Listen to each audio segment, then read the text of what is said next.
Welcome to the Moore County Board of Education work session on May 4th, 2026 at 1:30 p.m. We welcome everyone here today. Do have a motion to approve the agenda? So moved. Okay. Motion by Dr. Dahl, second by Mr. Benway. All in favor say aye. Aye. All right, now we're ready for our Pledge of Allegiance, and Dr. Dahl, you'll lead us. Please join me in the Pledge of Allegiance. I pledge allegiance to the flag of the United States of America and to the republic for which it stands, one nation, under God, indivisible, with liberty and justice for all. Do I need to say your name? Thank you so much. Would you join me in a moment of silence?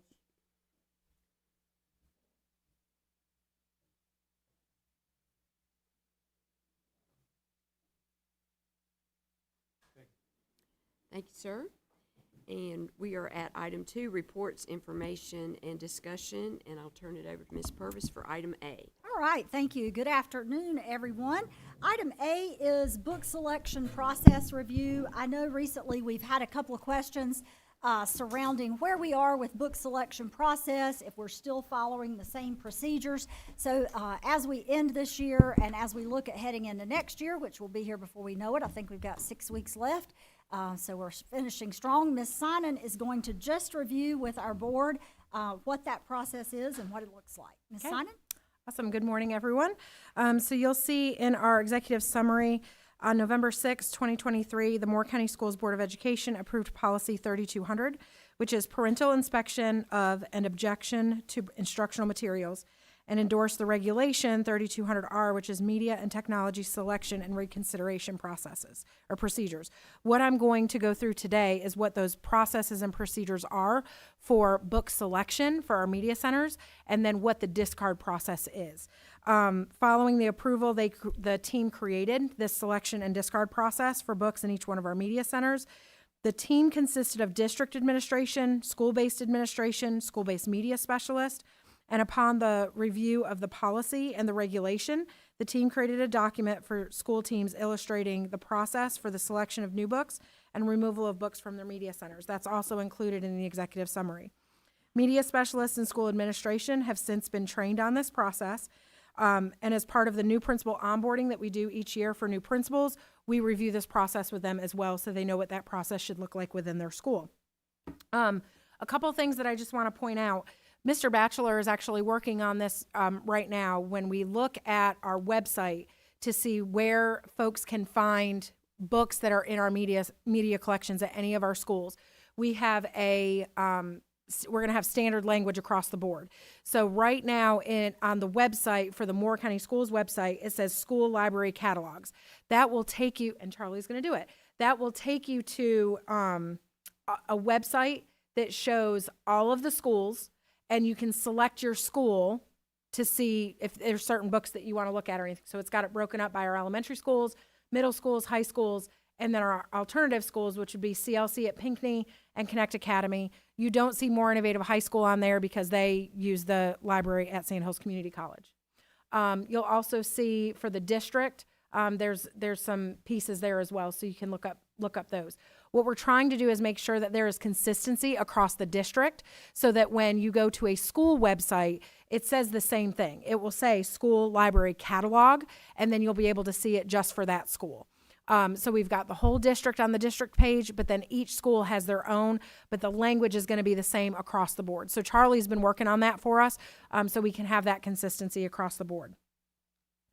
The only books that should be posted on those websites and in those collections are books that we actually have in the collection, not books that could be in the collection, used to be in the collection, whatever. Just the books that are in the collection currently, because we want to make sure that that's updated and that's accurate so that anybody that's looking that up knows exactly what books are in those collections. When we take a look at the book selection and discard policy, the first part that I'll go through is the book selection policy or the process. One thing I do want to note and just make sure everybody is very clear on is that we no longer allow or even try to order books in bulk. We don't do just a blanket, hey, there's this bundle that that Scholastic has or any other company has. We're just going to order the bundle. They are ordered by title. So as media specialists are making the decision and their teams are making the decision about which books to order, they don't order them in a bundle, they order them by the title. So we know exactly what books are coming in. The first part of that is that we expect the media specialists to do a yearly inventory of what is in their media collections. They take a look at that data, they analyze that, they look at the number of books that they have in the collection, they look at the age of those books, they look at the condition of those books, and they assess the materials that fill gaps in the collection based on North Carolina Standard Course of Study. We want to make sure that there's books in the collection that students enjoy and that they're interested in, but we also want to make sure that they are aligned to the Standard Course of Study. Then the collection development plan, they go ahead and develop a multi-year collection plan, because I may want to order $15,000 worth of books, but there's not $15,000 in the budget to order books. So what are the things that I need the most right now that I want to go ahead and make sure that we get, and what are some things that maybe can wait a little bit for another year? They develop a materials request list, and so it's outlined there just certain things that they look for. They're looking for, are there certain books that students have requested? Is there a book that is being checked out a lot? So maybe we need to order a couple more copies of that book because it's very popular for our students. So they take a look at that, take a look at specific books. They also look at the regulation that we have in place to make sure that the books that are being asked for and the books that are in the collection are those books that meet those guidelines within the regulation. Every school has a media technology advisory committee, or they use their school improvement team. So one or the other. If they don't have, some of our schools that may be smaller may not have a media technology advisory committee, so they just use their school improvement team. They can have either one. They will share the collection development plan and the materials request list with that team. They solicit feedback from the folks that are on that team to see if there's certain materials that need to be removed from that list. They have team members sign off on it. So it's not just the media specialist making that decision, it's a whole team.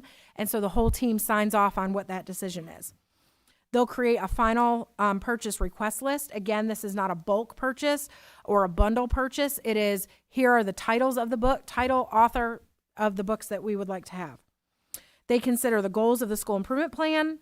They look at teaching and learning styles. They look at the curriculum, and they look at the state, regional, and national standards.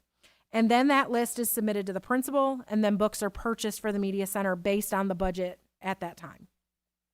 So that's purchasing those books, taking a look at that collection. Before I go to the discard process, I know I went through that really quick. Do you guys have any questions about that before I go to the discard process? Mm-hmm. So you mentioned fiction has a longer shelf life. Mm-hmm. But I'm thinking about, the ACT usually has a passage that is written from the late 18th, early 19th century. Mm-hmm. Do we keep any, Robert Louis Stevenson or Sherlock Holmes, or do we intentionally keep books from that earlier vintage? That is all taken into consideration, because when we look at the curriculum, when we look at what's being done in those AP courses, if we have materials that align with that, we want to make sure that we still have those in place. Does that answer your question? Okay. Question. When we take on a book, does it get reflected in the curriculum somewhere? Is there a... Not necessarily, because there could be a book that students are really interested in that it does align to the curriculum. It could be a fictional piece that our students are really interested in, or a certain topic that they're interested in. It may not be something that they would necessarily use in the classroom, that the teacher would use in the classroom, but we also want to create these opportunities for students to self-select reading materials, because, just thinking about my two kids, my one child is interested in reading, the other one is not going to be. And we want them to read a wide variety, so it may not be something that's used in the classroom, but it is for that self-selection of students. When a teacher does select a book for reading for the entire class, is there a link in the curriculum that the parent could look at to that book? If it's part of their lesson plans, or if their lesson plans are posted, or, a lot of times our elementary teachers will have newsletters, and if there's a specific book that they're using, they may reference that in there. But I don't know that there's necessarily a link for a specific lesson. We also ask all of our teachers, as part of our Parents' Bill of Rights, we have a list of all of the books that are in the classroom libraries as well, so that at any time a parent wants to know, like, what are the books that are in Miss Bruno's class, I want to be able to see that list. We can pull that list so that parents know what books are available for self-selection in the classrooms as well. And at any time a parent can say, whether it's a media center book or it's a classroom book, they can say, I don't want my child to read that book. And then the teachers will make sure that that's not a book that they're checking out. Okay, thank you. Yep. I have some questions. First of all, talking about books aging out, a lot of fiction just gets moved from the fiction section to history. 1984 and Atlas Shrugged are a couple examples of just moving from one category to another. So my first question is for the interim superintendent. What's our district-wide book budget? How much do we spend each year on library books? The reason I ask is I've heard a figure of $15,000 before. There is no set figure, and I say that because each school is allotted their budget. That school principal then has the ability to decide curriculum-wise where those funds are going each year. So, for example, as a principal, and speaking as a former principal, I take a survey of the curriculum needs at the school. We can't fill all of everyone's wish list that year, but what we can do, I would have, science department if they needed something, social studies department, English, and library, band, theater.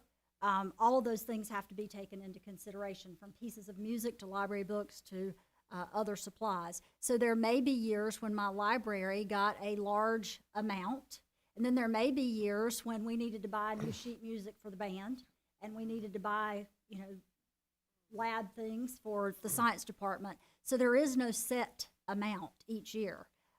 That's how it works. Principals speak with their librarian just as they speak with classroom teachers and assess what the needs are. And some years my media specialist, I'm sure at all the other schools, would say, hey, we've got a lot of books that have aged out, they're in bad shape, we need a little more in our budget this year. Or there's a particularly a set that kids are loving, we have one set, we'd love to get 3 or 4 more sets because we just can't keep them in here and there's a long wait list. So there is no set budget, Mr. Hensley. I could request that, but that is not something that we dictate to the schools, and the reason is just because that is something that they need to kind of work with their team on. That's fine. So it's local discretion, local school discretion. Yes, sir. Okay. Next question. It says in here that the final list, quoted exactly, let's see, it is, keeps jumping around on me. Create a final purchase request list to submit to the school principal. So I assume the school principal has line item veto and can purchase all of the books or none of the books or some of the books, right? Prior to the team selecting that list, they would have been given their budget. And so this would just be a final sign-off. The principal would at this point just be saying, yes, I approve this, so the bookkeeper will pay for it. But prior to that selection committee bringing forth a set of books to them, they're going to know their amount. So that way we don't happen to be presenting a list and then they have to go back and say, well, we can't get 10 or 12 Oh, of no, these. no, no. I'm looking at more a single belly button to push, a single person who's responsible. So let's say some horribly objectionable book got through this process. Well, you can't go and wag your finger at a group. You go wag your finger at a person, right? So is the principal ultimately responsible for what ends up in his or her library? The principal is ultimately responsible for ensuring that that group that is reviewing those books and placing them on that list is functioning according to this policy. So what the principal's doing when they sign this is saying, I know that my group has reviewed this, they have worked together. Now, can I tell you that the principal's going to go through every single title? The answer is no, because that principal is going to delegate to this group that responsibility. But it's the principal's responsibility to make sure this group is functioning to this, if that makes sense. Sure, I'm just more of an accountability person. Ultimately, the principal's responsible. Ultimately, the principal's going to be responsible for everything that happens in that school, and it should be follow policies and procedures of the board. Okay. Donated books, advocacy organizations have known to go and buy books and donate them to schools throughout an entire county, public, private, charter, doesn't matter. And some people might find the books that those advocacy organizations donate to be objectionable. So what's our process for donated books?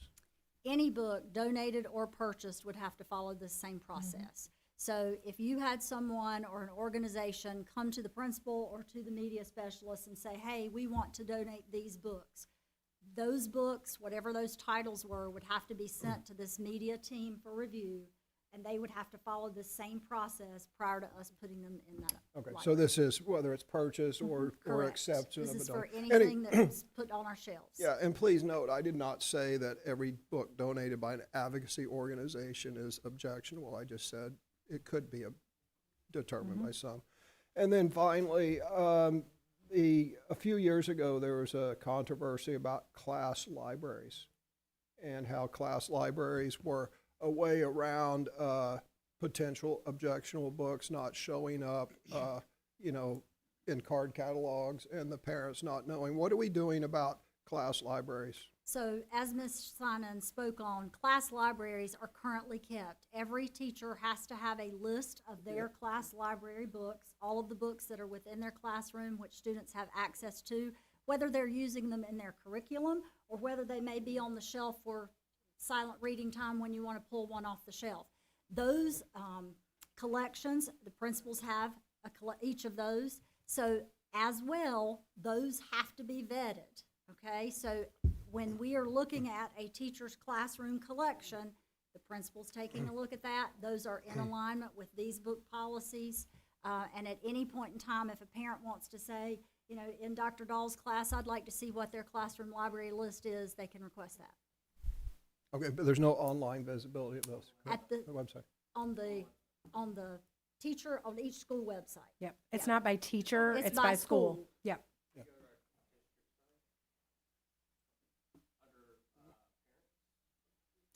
Thank you, Charlie.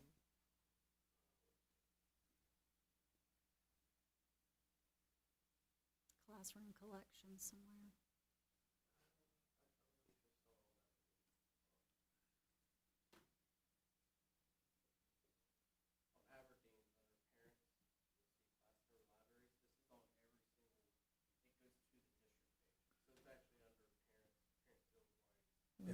Got it.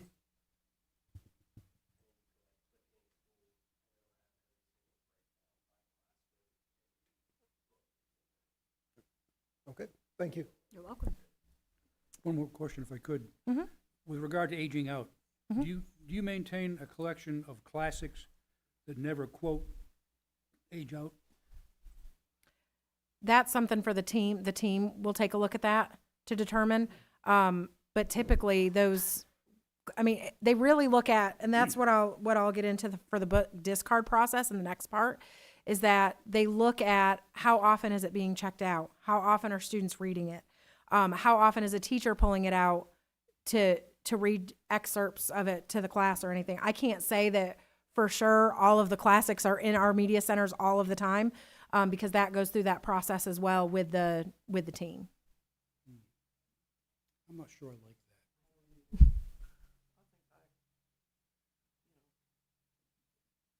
Just because 1/5 of the reading section on the ACT is, classic era reading passage. I really like to see the kids have opportunity to be exposed to that. And if it aligns with the curriculum, then it's not something that would necessarily be pulled out of the library, because that's part of the piece when you're making a selection. Does it align with the curriculum? And if you're taking an AP course and those are some things that are in there, then we wouldn't necessarily pull it out. But that's one piece of consideration there. I can't say for sure yes or no. I would have to look at those lists to see. But they take that into consideration as well. One of the things we have to remember is there's a very different distinction between library sets and classroom sets. And what we're talking about here in totality is a library collection. So a teacher, when they're having to follow curriculum, they're always going to have some of those classics, some of those nonfiction passages. If they're teaching to the curriculum, then they're going to have to do that because those are on the EOC, they're on the final exam, they're on the AP exam. So those would be more likely in our classroom libraries. And sometimes we don't use the entire book. Sometimes it is a passage or a portion of that book to teach a particular skill within the curriculum. So I think the question could be a couple of things. Number one, you're asking, is there a collection of classics in the media center? We'd have to do some investigation to just see if there's a common collection of classics. But I can say that in our high school English classes, part of that curriculum requires what you're talking about. And so they're going to do that more so at the classroom level. Not sure how often kids check out the classics or how many are there, but we could find that out. But they do have to have those in classrooms in some way, shape, or form because that's part of some of the curriculums. It would seem to me that our curriculum ought to ensure that kids read certain classics throughout the course of their 12, 13 years. I think we lose something in the process when we don't do that. In fact, we lose a lot of things when we don't do that. The curriculum, who decides what classics are in the curriculum? DPI? DPI. That answers a lot. Okay. And then we can take a look, not only, sometimes they give us, when we're looking in terms of nonfiction, they're looking at what are the skills kids are trying to get out of the nonfiction. And then we are allowed at that point to say, okay, we can use this passage to teach this skill. And teachers have autonomy in that, to help. That's how teachers pick their classroom libraries, is saying, hey, here's my curriculum.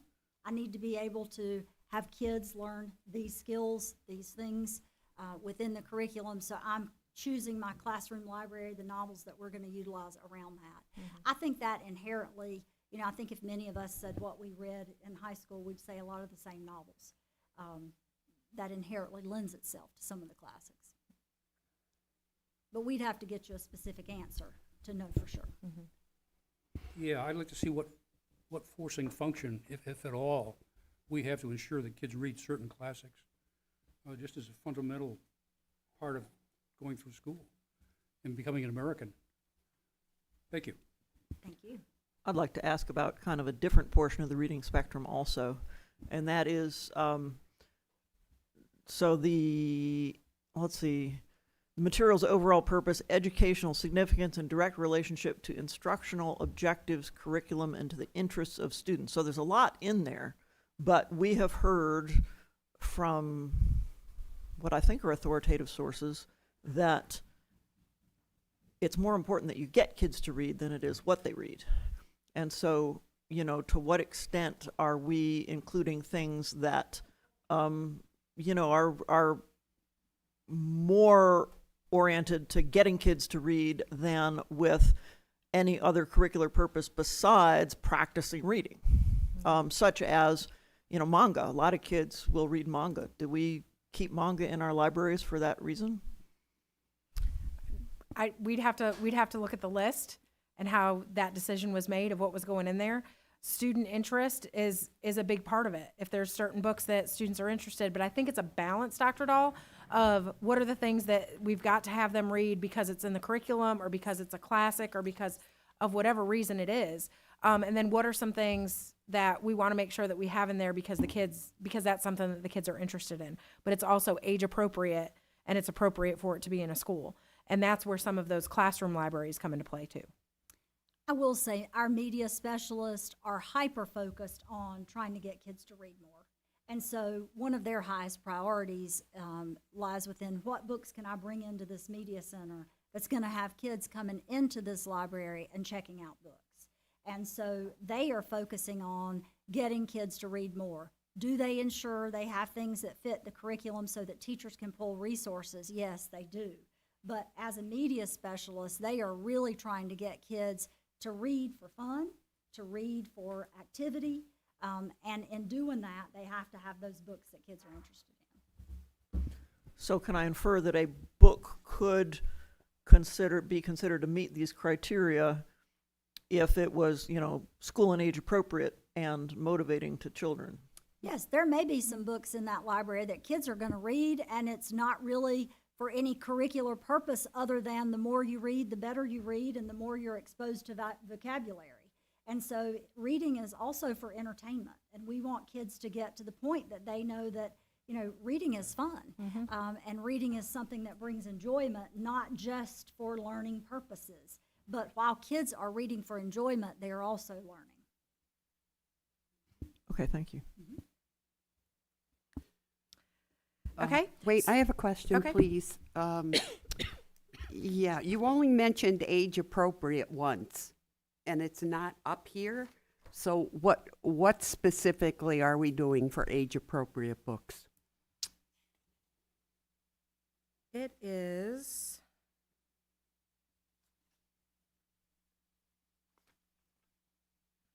Did I miss it? It says in the regulation 3200R and the requirements and step 4, the material is appropriate for the school population and all applicable state laws and Moore County Schools Board policies. Okay, so that would include it. All right, the other thing on the classics, I have spoken to 2 seniors this year in 2 different social settings, and I was really surprised they're going to major in classics. And I was stunned by that remark, especially after I heard it once and then I heard it another time. So why are we not pushing classics? I can't answer that question. Can you answer that question, Ms. In Burns? all honesty, I can't say that we're not. I think that in order for us to give you all an answer, a concrete answer about the classics, we would have to have Ms. Sinan and Ms. Phillips go back to our middle and high school teachers and principals and say, can you tell us what is the focus on the classics within your Okay. social studies, within your English classrooms? I don't want to tell you something that's wrong, and I think in order for us to give you that, I know that we do teach that in part of the curriculum because we have to, but to the point that, hey, what is everybody doing that's the same? We can't answer that. And I think we would need to go back and ask that question and bring you an update, and I can send you that update once we get that information. But I wouldn't feel comfortable just telling you that answer, Ms. Okay, Brett. I would like that very much. Yes, ma'am. So the next part is the book discard process. So again, they take an inventory, they mark any and remove any lost or missing items. We do have, there are times in the media center that there are books that become lost, that are not returned, and so we have to mark those and mark them as lost or missing. They examine the collection data, so very similar to what we do when we're trying to determine which books are going to come into the media center. They look at the circulation. Is the book being checked out? How often is it being checked out? We've had books that have sat on shelves for years and nobody's ever checked them out. Teachers haven't used them as resources, so that's taken into consideration. When we look at the age of the book, is the information outdated? So is the information that's in there still relevant, or is there updated research or updated information that we need to make sure that we have? The condition, is the book damaged beyond repair? Because we certainly don't want kids having to take books home that are ripped and torn and, covers falling off and things like that. Does it align with the current standards for the North Carolina Standard Course of Study? So we know that Ms. Gebhardt and Dr. Burris have shared that we have updates with the curriculum from the state. So does it still align with what the curriculum needs are for updates to the curriculum? Is the information still accurate? So we take a look at that. And then, is the book appropriate for the school population? Does it align with all applicable state laws and Moore County Schools policies? And does it still meet the criteria for 3200R, which is the media and technology selection and reconsideration procedures? Then they go into the process to discard. So if they make the decision that they want to discard this book for any of those reasons, it maybe it's, the cover's been ripped off and they're going to replace it. So they have to discard that book. We don't take books and just throw them away. There's a specific process that we have to follow. So they pull those materials that are identified in step 2. They remove the materials from the inventory. So what was shared earlier with where you can go up and look up the books, they go ahead and take those off of that database so that they're not on there anymore. They remove any identifying labels from the materials and discard those appropriately. So all of our books have a label on it, whether it's High Falls Elementary or it's a specific barcode for the media to keep track of. They look at, should those materials being removed be replaced. So if we have a book that's coming out because it's damaged, because it's been checked out multiple times throughout the year, then we probably need to replace that book and make sure that that's part of that. Books that are removed due to the state law or board policy will be collected and inventoried by our curriculum instruction director, and they have a process that they have to follow to dispose of that property. The removed books will be noted in the district media inventory system and shared with school administration. So as the media specialist is looking at that, making those determinations, they share that list with the principal, so the principal knows which books have been removed and why. Not just that they've been removed, but what was the reason why they were removed. Thank you, Ms. Sonnen. And as you guys know, this is just a review of the policy that was already in place, but we'd had a few questions, so we just wanted to bring this back to you and give you a review of it, and give you an update. We'll get an answer to your question. I'll follow that up with an email for you guys. I have a question. I think it was last year, I was in one of the schools, and it was the end of the year, and the library had a table out in the hall for free books. They were cleaning out the library, and they said, take one for over the summer. Well, these books were not damaged in any way.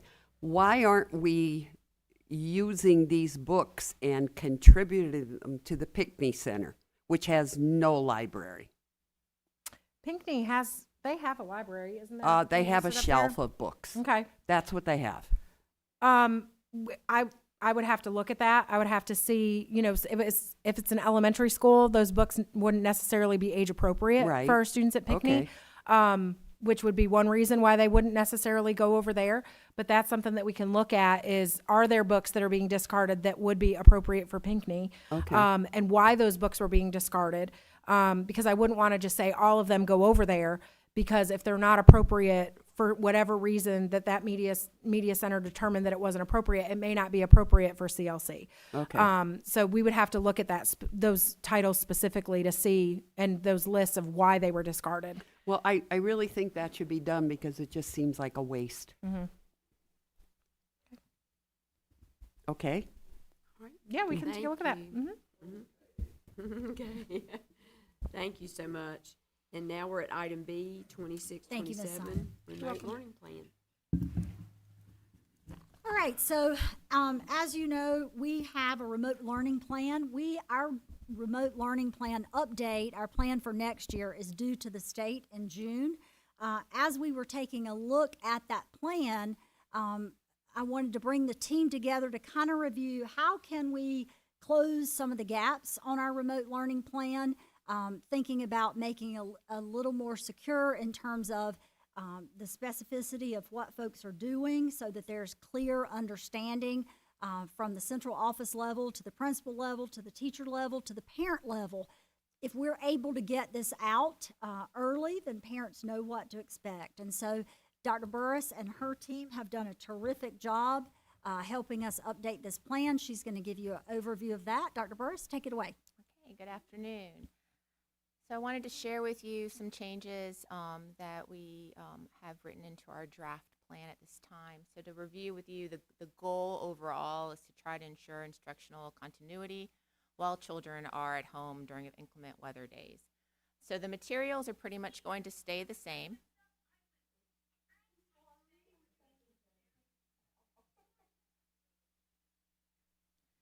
So the instructional materials are going to stay the same as they were prior. K-5 will be printed learning packets.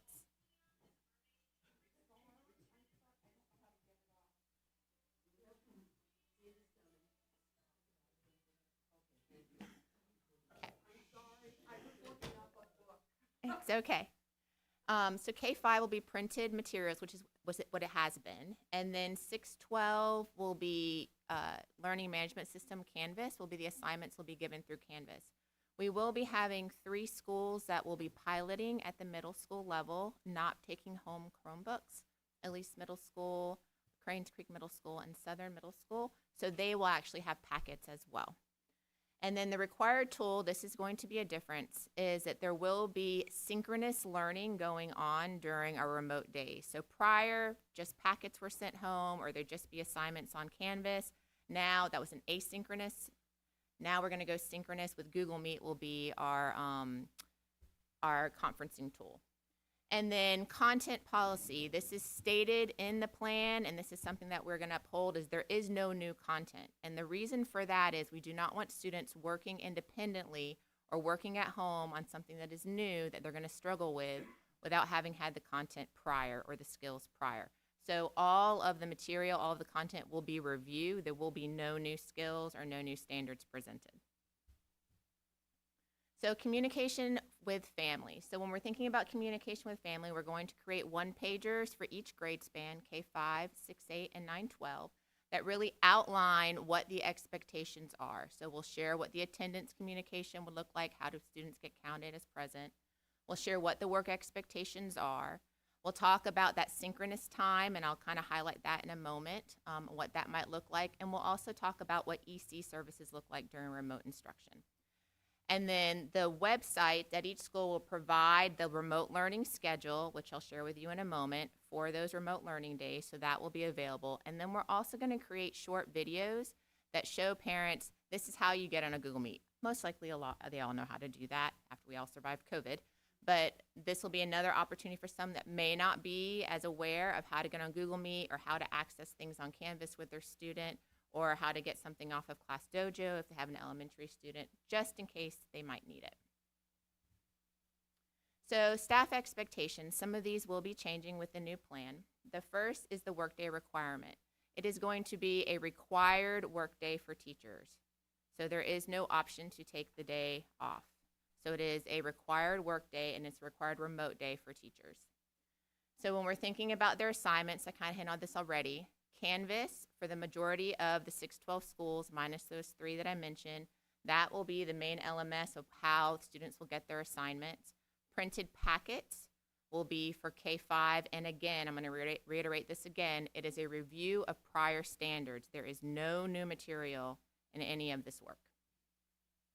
So teachers will be available via email and Google Chat during their normally scheduled planning time, and there's also going to be synchronous, meaning they're going to be on a Google Meet.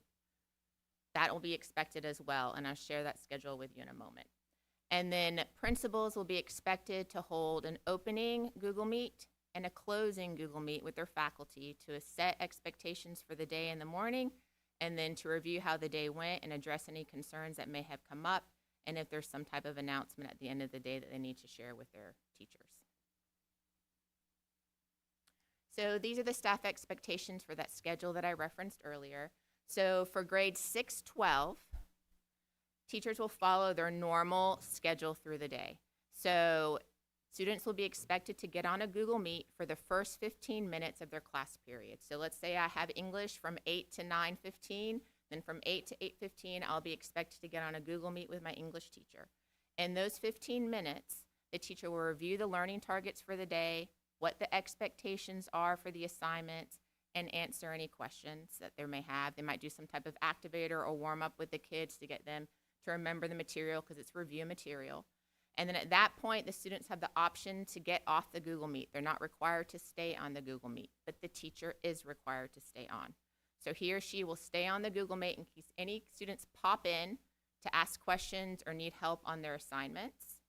So she or he will be expected to stay during that time, but they can have their camera turned off, they can have their microphone turned off, because you can easily see when a student pops in that someone's there for you to turn your microphone and your camera back on. And then for K-5 students, through Class Dojo, which is the main way that most of our elementary schools communicate with parents right now, so it's not a new format, they'll share out by 7:30 in the morning the outline for the day with what the expectations are for the remote learning packets, what the learning goals are, and then provide the Google Meet information.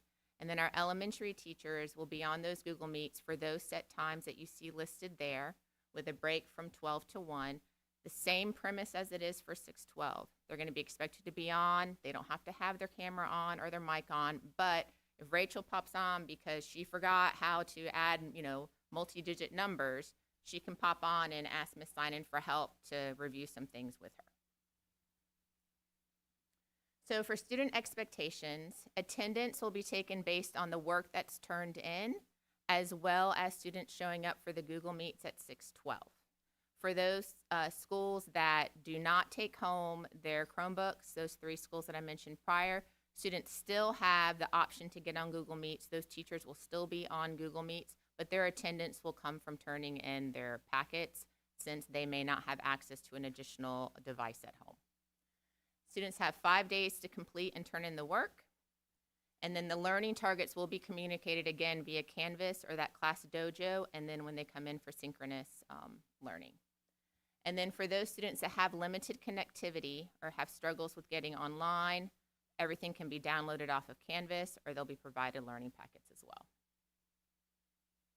And here is a quick overview of that schedule that I mentioned prior with the teacher expectations and the student expectations. What questions do you have?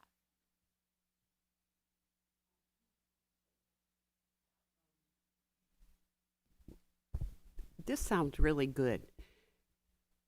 But what if tomorrow morning we get up and you have to have a day like this? Will everything be prepared? So for this school year, no ma'am, because Okay. this is for next school year. This is for Right, next so school we're still year. operating for the 25-26. We're Okay. still operating under our current plan, which they do have learning packets already prepared, but I think we've used all 5 days. Yeah, we've used all of our remote learning days Yeah. this year already Okay. for 25, 26. So if there's another day that pops up that we have to close for whatever reason, we would have to use those banked instructional hours that we already have. Right. Because we have more hours in the school calendar than we actually need according to the law.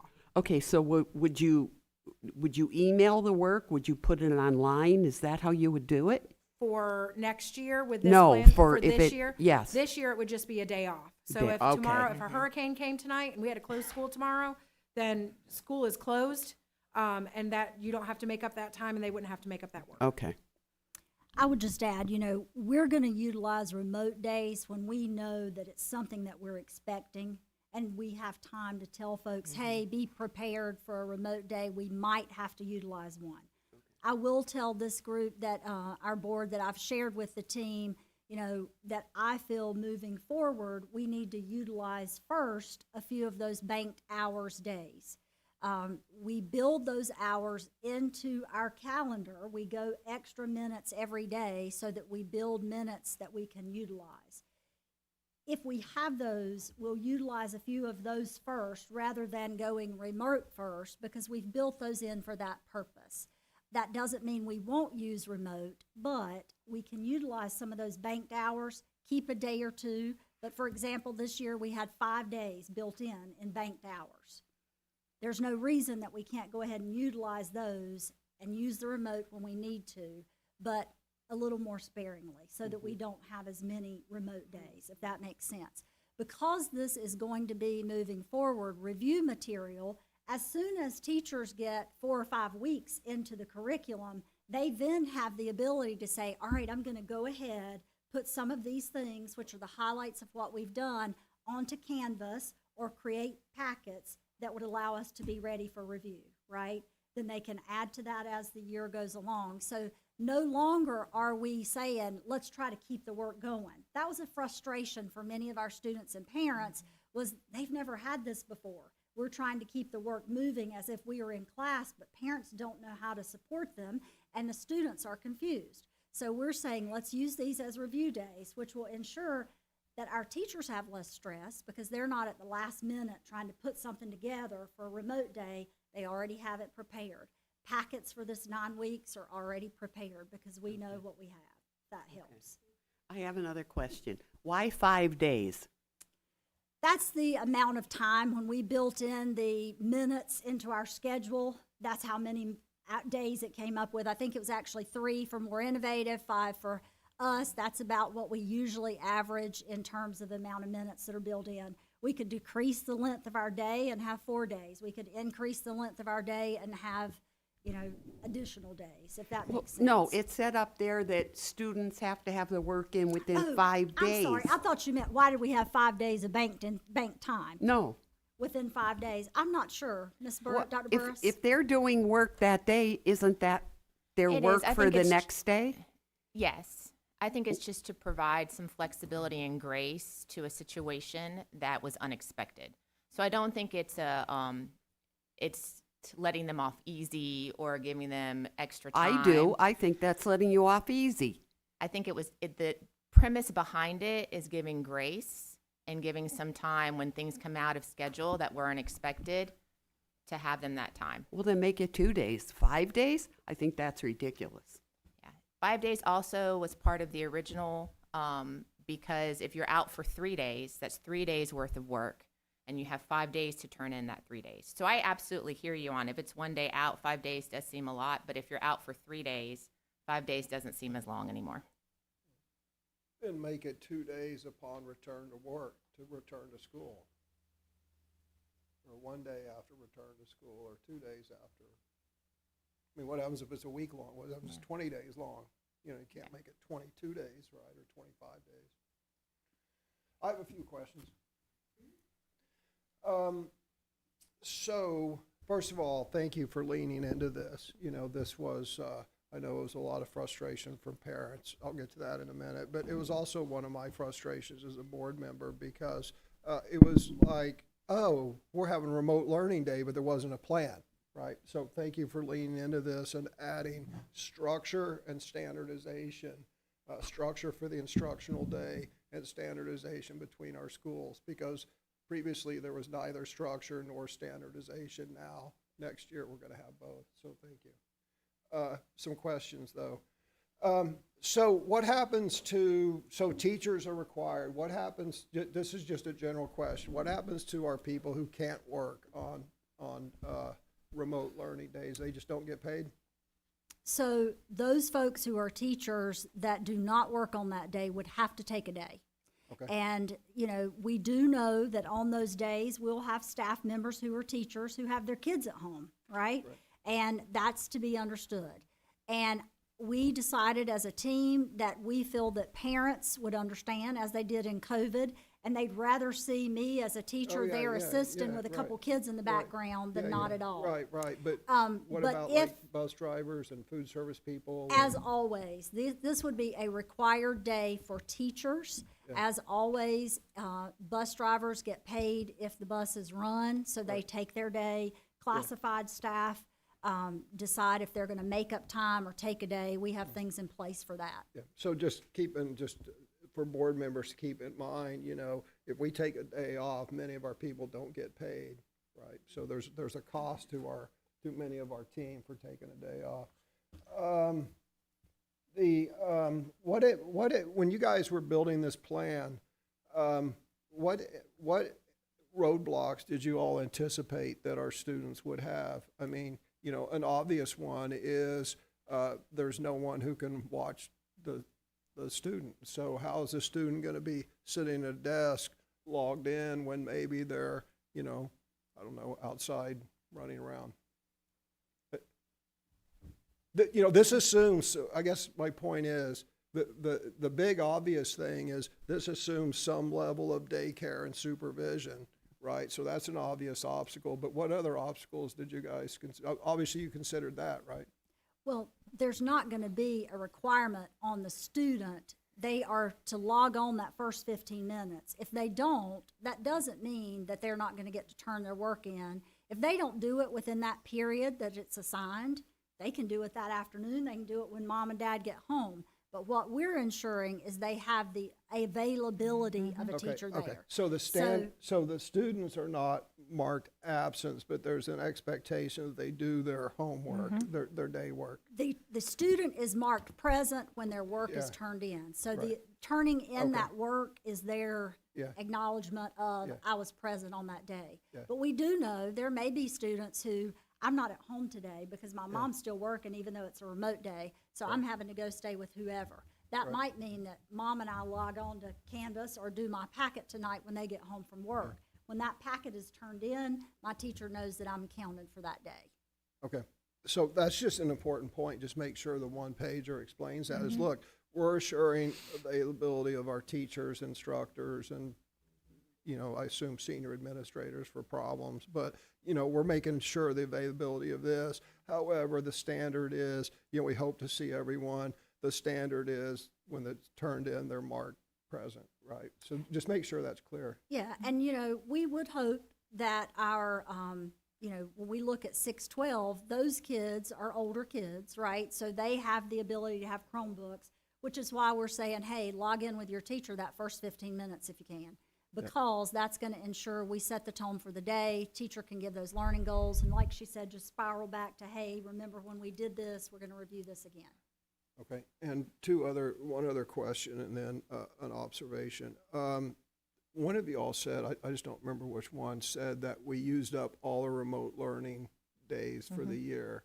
So are we viewing remote learning days as what would previously been known as snow days, or is there a state mandated maximum number of snow days? There's not I'm sorry, of remote learning days. remote learning Yeah, days. the general statute says that we have 5, that districts can use 5 remote learning days. So if we can't come to school because of a power outage or a snow or whatever weather, whatever reason, we can use, according to general statute, we can use 5 remote learning days. So that's what we have. The banked instructional hours, it really depends on how many of those hours you have already built into your calendar that you can just say, this is a day off, this is just a snow day, this is a day when, you know, teachers take off, kids take off, all of the above. Did that answer your question? It did. Okay. I would caution us if we had 10 days out of school, whether they were snow and remote learning, that seems a bit excessive. I would count them the same, but that's just my personal opinion. One other question is, did we get input from the public on this? We utilized feedback from parents that we received as a result of the remote days we had this year to help us in the creation of this plan. Okay, thank you.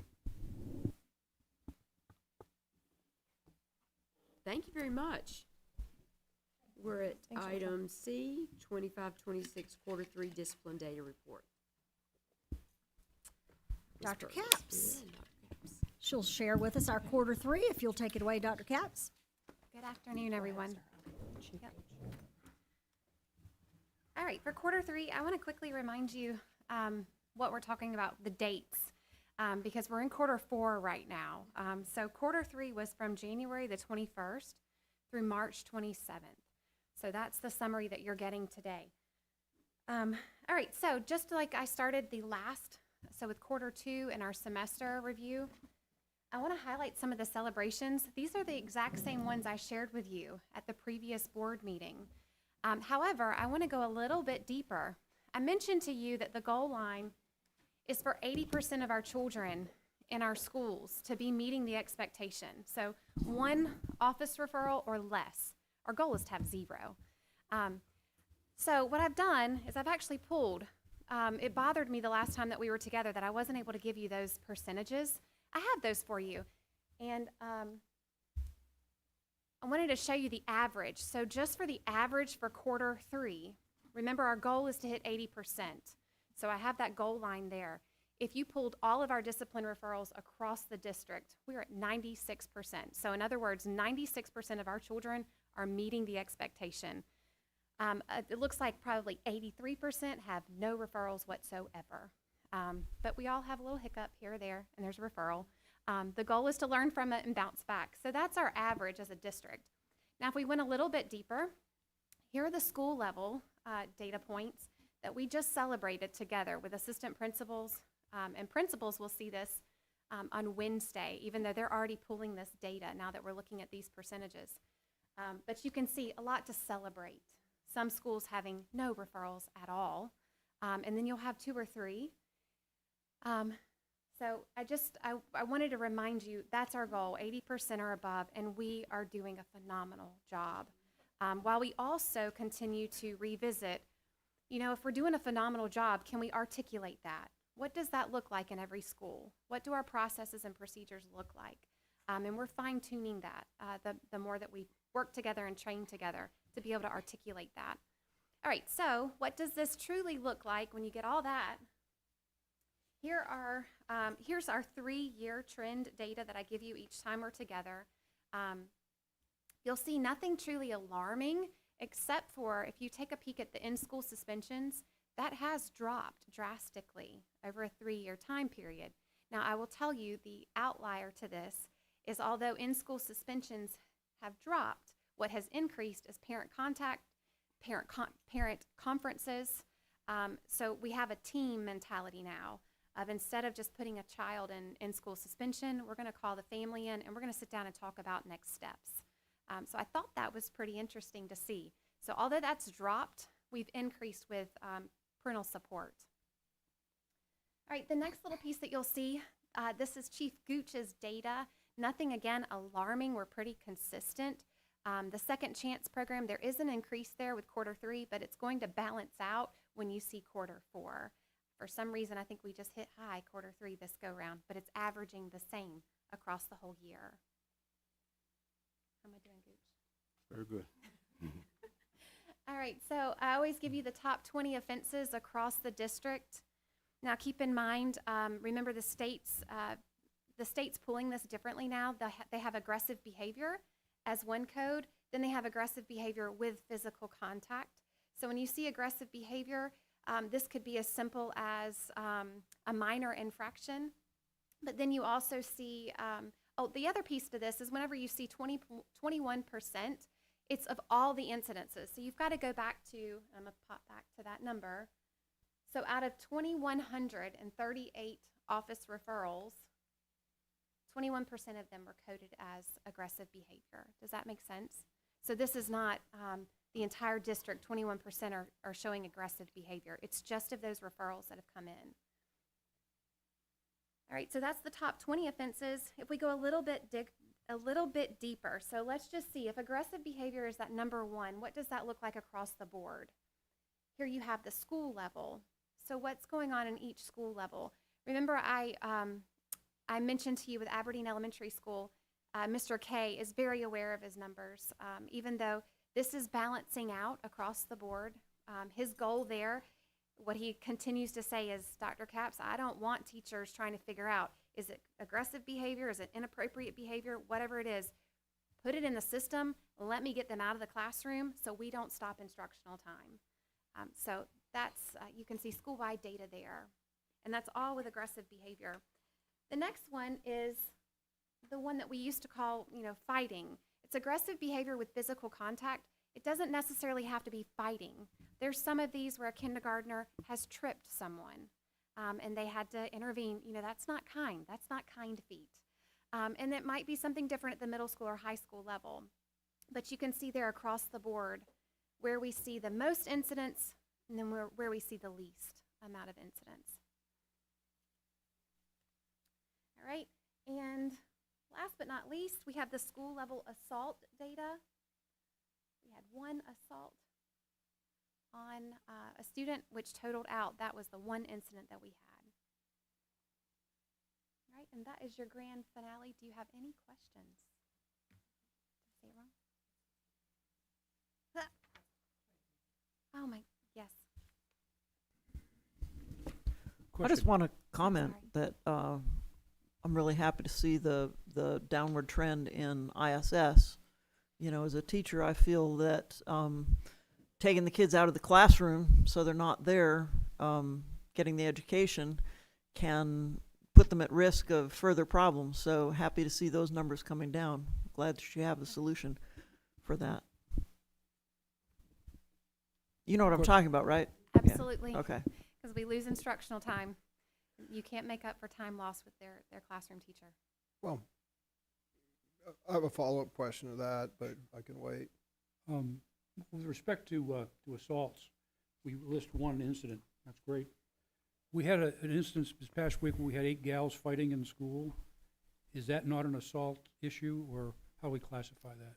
So I will tell you that one's an ongoing investigation, and that would fall under quarter 4. So I'll have that report for you once we summarize everything.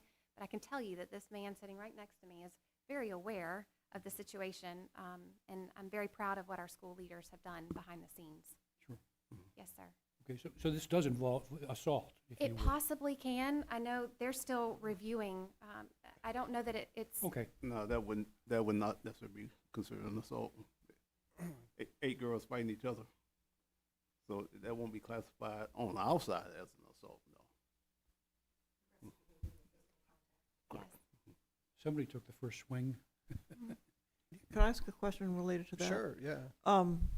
So, I've seen with students they know they're not supposed to fight, and one student is aggressive towards another, not necessarily in this school system recently, but one student is trying not to respond, but they're being attacked. So can either of you say a few words about when fighting shades into assault? What you look for to establish that Now, boundary? That example that you just used would be considered an assault. Yeah, even though she might have engaged in the fight, she didn't initially start the fight. So she might be in a situation where she don't have a choice. It's like self-defense, pretty much.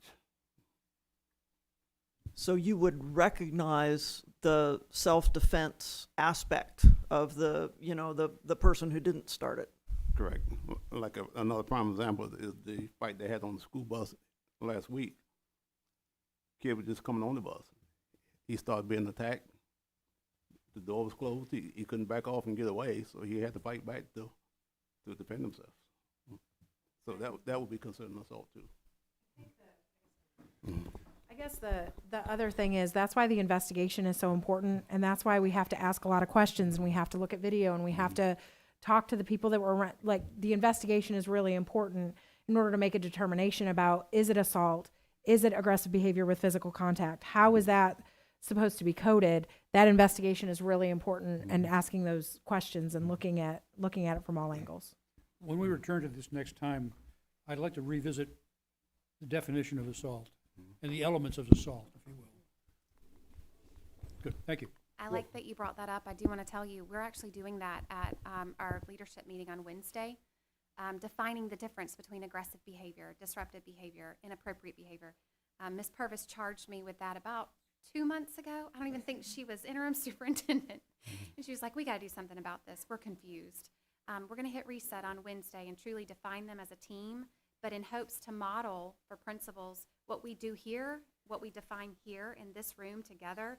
We need to take that back to the school level as well, because teachers in the moment, they might write something up as aggressive or assault when it might be inappropriate, and everybody just needs to calm down. But we're going to talk about that Wednesday in hopes to push that out. We're prepping for next school year at the same time. Great, So thank you. Dr. Katz and her team will be creating a one-pager for all of our principals, which have each of these outlined per grade level, so that our principals can understand what defines aggressive behavior, what is aggressive behavior with physical contact, what is assault.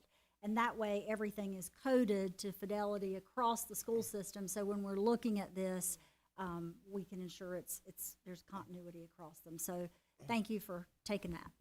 So I'm not sure that I heard this right, but did I hear that the 8 female students that were fighting may not get coded as an assault? Did I hear that wasn't an assault? That there was no assault involved anywhere there? Is that what I heard? It was a fight, yes. So so that's going to be coded as assault. Maybe at the school level, but with LEO, it would not be coded as an assault. It would be a fight. See, that's the craziness of statistics. Nothing against you all, but who was it? Roy Rogers? I don't know. Somebody said there's liars, there's damn liars, and then there's statistics, right? Because you have 8 students fighting.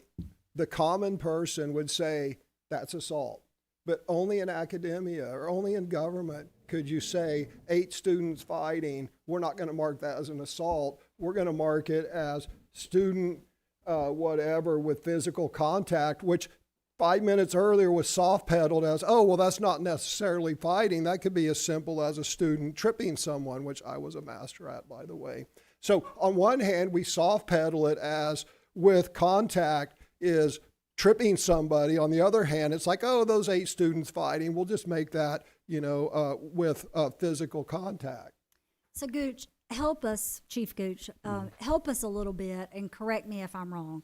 So if we have 8 students who all are having some type of beef or problem with each other, they came into school this morning with that, they've been arguing back and forth between them, and they all decide they're going to meet up in a certain spot and they're going to settle this, right? Mm-hmm. That is a fight. Correct. Assault is when Miss Sinan and I have not had anything to do with each other, but I go up to Miss Sinan and I come to her, correct. Right?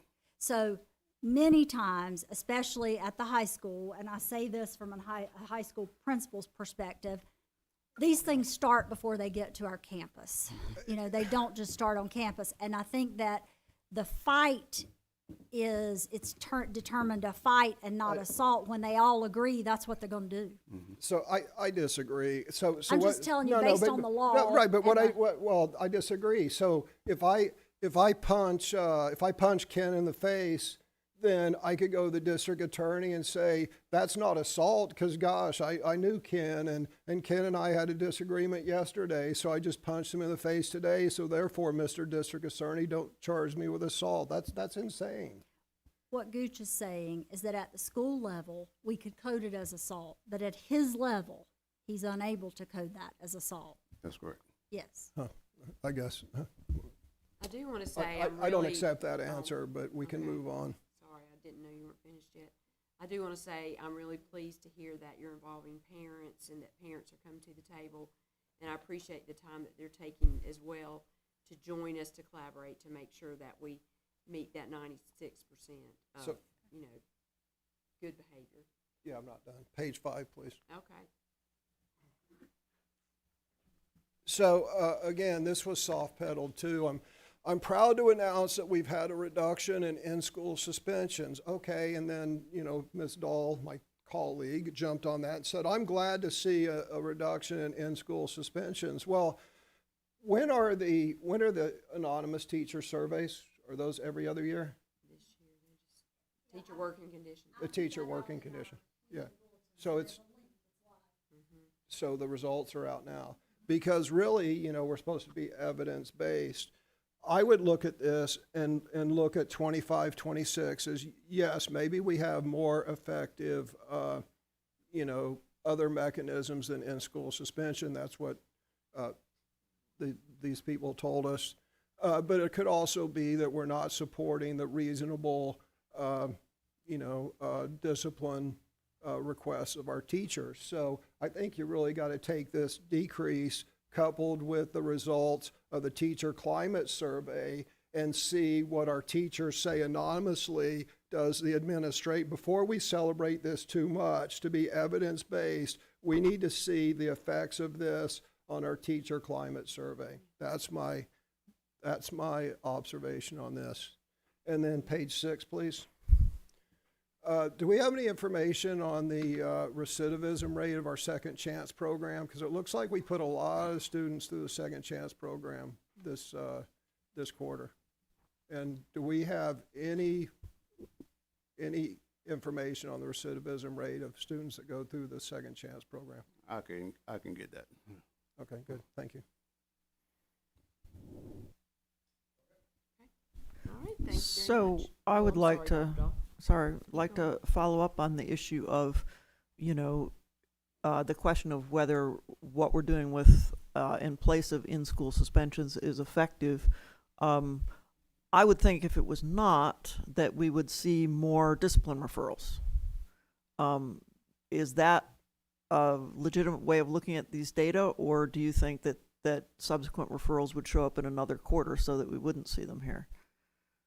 It's something that I can dig into. I can tell you as a former elementary school principal, but also a middle school and high school teacher, ISS coordinators are hard to find. And some days when they're out, they're pulled for other responsibilities.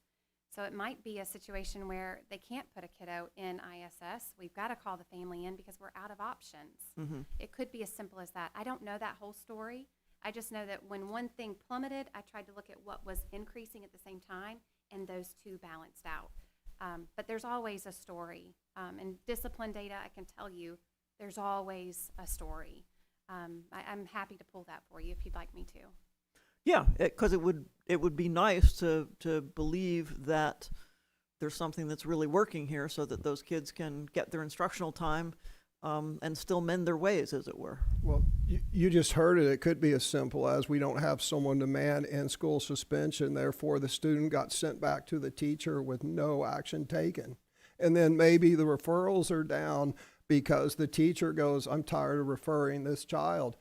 I don't want to believe that. I'm just proposing that as a theory and suggesting that we really have to look at this in conjunction with the teacher working condition surveys, specifically the section about supporting the the discipline of the teacher. All right, so we'll take I took a quick look. 2026, Managing Student Conduct, Moore County Schools Teacher Working Conditions Survey, overall for the district. Item 1, students follow the rules for conduct, 81.85% agree. Number 2, teachers routinely enforce the rules for student conduct, 88.02% agree. Number 3, school leadership supports teachers' efforts to maintain discipline in the classroom, 83.07% agree. And number 4, school leadership routinely enforces rules for student conduct, 80.11. So I think those are the numbers you're looking for. Mm-hmm. As this cat said, they all tell a story, and you got to figure out what the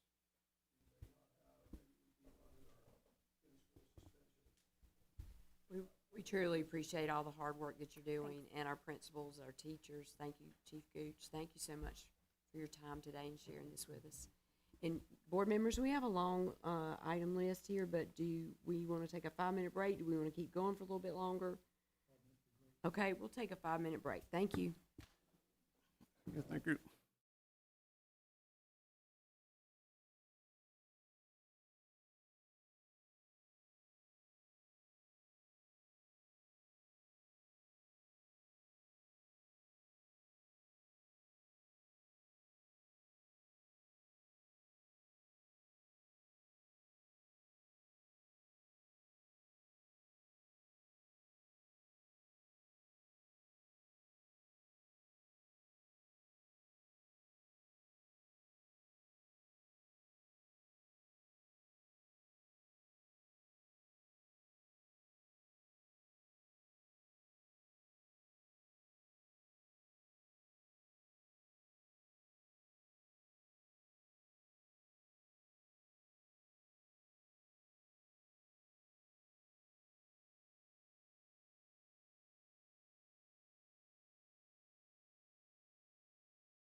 action, and we're at item 3, pending action and discussion. Item A, out-of-state field trips.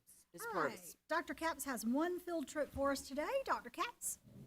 Okay, this one should be an easy one for you. You sent our HOSA teams to states, and we now are asking that you allow them to go to nationals because they have qualified. We have 2 teams from Pinecrest going, 1 team from Union Pines going. This will take place mid-June, and we'll figure out if they're national champions or not. So, any questions? No, ma'am. Thank you very much. Thank you. Item B, renewal and purchase of K-5 core instruction literacy materials.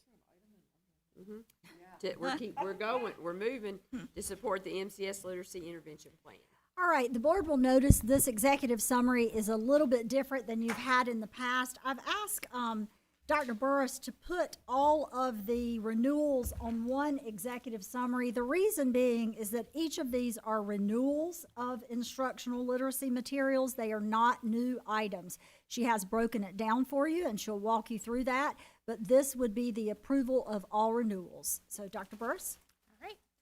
See everyone again. So this is requesting renewal and purchase of the following materials. So I briefed you all on iReady back in April. And so this is looking for the renewal of iReady for our diagnostic tool for $418,708.59. We are splitting that between Title I and our textbook funds. The Title I schools will be covered through Title I. I provided data that I shared with you back in April to support continuing with iReady and the toolbox, as well as the diagnostic tool. On the next page, you'll see 95% core phonics. This is our K-3 phonics program that we have had. Our first full year of implementation was actually the 24-25 school year. So I shared some data with you there to support it. I went back to 22-23 for a couple of reasons. One was that was the first year that we started with letters. So the science of reading training, that was when we first started with volume 1. So I wanted to show where we were before we had that across the district. And that was also before we had any schools piloting 95%. So 24-25 is the first year we had everybody on board with 95%. And so you can see this is showing you above grade level performance on M-class at the end of the year, and we saw some increases there. So we're having success with it, and we're continuing to see success, especially with the majority of our district is full on board with letters in volume 1 and volume 2. So it aligns perfectly. So we're asking for $114,661, and that will come from our state 085 money, which we're required to use for literacy intervention materials, which is core phonics for us. And then we have below that, I provided some magnetic reading data, and this is for purchase of our 2nd grade comprehension as well as our grades 3 through 5 magnetic reading, which you guys have previewed over the last couple of years. I provided some data to show you how we are doing on the EOG reading assessment since we have been working with magnetic reading, and we're looking for $64,061.29, and that also will come from the state 085 funds for literacy resources. And Dr. Burris, both the 95% core and the curriculum associates, I just wanted to point out, are consumable workbooks. Yes, that is accurate. So we have workbooks for Core 95, which is K-3 phonics program, and then the presentations, those we have to renew every year. And that's what the teachers use to work through the activities. And then both the 2nd grade workbooks and the 3-5 magnetic are all consumable. Students can write in them, highlight them, underline, notate, all the wonderful things that we teach them to do when they're reading text. All right. Sounds fantastic. Thank you so much. Good to see some good progress there. So just to clarify, are all of these renewal for 1 year? Yes, ma'am. Thank you. Yeah. Yes, sir. Thank you very much. Item C, endorsement of the Career and Technical Education application for funding assurances. Looks like Dr. Scott's coming up. All right. Dr. Scott is going to walk us through the structure. There's 3 pieces to it, and she'll fill us in. Dr. Scott? Thank you so much. Good afternoon. Yes, we are seeking the endorsement of the CT application for funding assurances. Each year I come to you and let you know how much they have decided they're going to give us to support our programs. So for 26-27, Just a reminder, PRC 013 is a state-funded allotment. This is what covers our CTE teacher personnel costs. They allot us by months of employment. So this year's months of employment is 653 months, which is 2 months decrease from what we had last year of 655 months. We will still be maintaining the same level of CTE teachers. There will be no change in that. PRC 014 is also a state allotment that we receive. This fund is used for student supplies, student materials, contracted services for curriculum support, administrative support, our business advisory councils, professional development for new employees, and our middle school program support. The allotment that we are being projected to have this year is $225,865, which is an increase of $1,206 from last year. PRC 017 is our federal allocation that we receive. We're saying that our planning amount will be $208,810, which is the same we received this year, since federal has not secured their allotments as of to date. But we are not projecting much of a impact in that fund either way. This supports our student field trips, our program software for students, workshop expenses, curricular support, and development. We also receive funding called PRC 083, which is state funding. This allocation is for the purchasing of our credentials and credential prep materials for our students. The 26-27 funding that we are anticipating is $126,230, again, the same number as last year. We will get this allotment after the school year starts, once they see how many students are enrolled in courses which require a credential and a fee for that credential. Okay, thank you very much. Any questions? All right. Oh, yeah, Mr. Hensley. So those funds are based on, the LEA receives a base of 50 months, and the remaining months are allotted based off the average daily membership in grades 8 through 12, but we serve 6 through 12, but we're not funded for grades 6 and 7. So if our ADM decreases in 8-12, so the way I try to explain it to teachers is if my 8th grade class coming into high school, or my 7th grade class coming into 8th grade is smaller than my graduating class, we're gonna see a reduction. So as those seniors go out, that 7th grade class moving up can have Well, that impact. So, well, it doesn't matter that we teach at 6 and 7 and don't get paid for it, right? Correct. The standard is we get paid, I mean, it's good that we do that, but, Right. but that doesn't, that did not contribute to No, the, sir. to the Allotment. decrease. So the allotment decreased because we have fewer students in our high school CTE, Not just CTE, that's our average daily membership across the district, the entire the district. entire district. So 8-12. we're saying that our ADM in high school decreased this year? That doesn't, So what's going to happen is this will fluctuate based on the cohorts from year to year. So when we take 8th, 9th, 10th, 11th, and 12th and average them together, you could have a small cohort class of 8th graders across the board, and that's going to give us 2 months decrease. You could have a large class of 8th graders and maintain large class of 12th graders coming up, and we get 2 months increase. So you're always going to see a little bit of a change, you know, a month, add a month, take a month away, and that's just the fluctuation of the cohorts.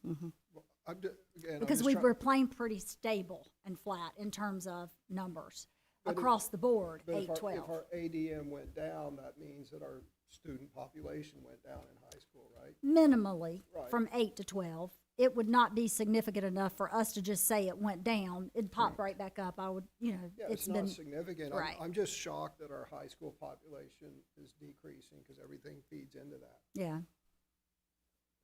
Okay, so in fact, our, for 26, 27 or whatever, we're expected that our high school population is decreasing slightly. So the ADM is based off last school year's ADM. Right. Because they'll take the enrollment as of day 10. So based off the number that we had last year is how we get allotted for this year. So So our we're high a year school behind. population decreased slightly last year. Interesting. Okay, thank you. Yes, sir. Thank you very much. Yes, thank you. We are at item D, exceptional children's contracts for services, 26-27. All right. We have Mr. Waters coming in. He has 2 contracts to bring to you this afternoon. These are contracts that will provide services to students that are required by law through their IEP. Mr. Waters? Good afternoon. I have 2 contracts for you today, as Ms. Purvis said.